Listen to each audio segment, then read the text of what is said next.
So we get calls on pond management a lot, and sometimes we go out there and the ponds are so far gone, there's really not a lot you can do with chemicals or microbes or aeration.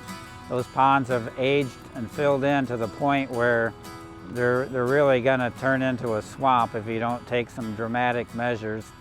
And this is a good example of one today. This pond was built back in 1972, and it's filled in to the point where it was only about 4 or 5 feet deep, and it was really on its way to becoming a wetland probably in another few years if they didn't take some more aggressive action, things that chemicals and aeration can't do. This is a classic example of a pond after they've aged for a while. They start getting trees growing up around the banks and limbs are falling in and leaves.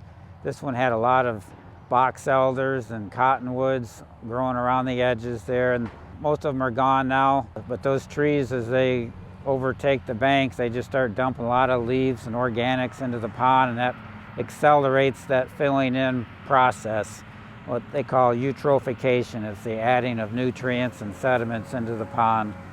So we're trying to turn this one around, and we're going to make it into a nice recreational pond again for the homeowners. So we started the business back in about 2000, and most of the work we did initially was digging new ponds, but it didn't take long, within a year or two, to where people started wanting us to come in and do restoration on some older ponds. And that's when we kind of started getting into some different pieces of equipment, like the long reach excavator that would allow us to reach way out and get out toward the middle of some of those older ponds that needed to be dredged out. One of the things you're seeing on this project is the off-road truck. It's the big Volvo A30 out there.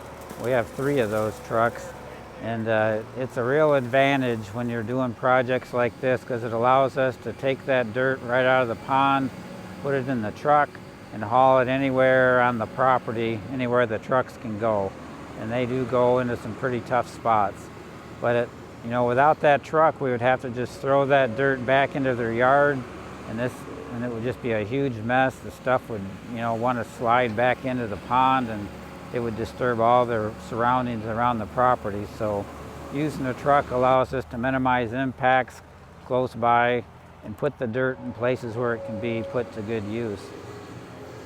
If you've got a pond, an old farm pond, or even a small lake or something on your property that's aging, starting to show signs of filling in, we can do a lot. I mean, we can pump big ponds down and move machines out into the pond if we have to. We've done that a lot, building ramps and roads to get the equipment out toward the middle more.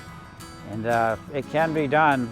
You can take a pond that's really filled in and doesn't even support fish, and turn that thing around and make it almost like a brand new pond when we're done.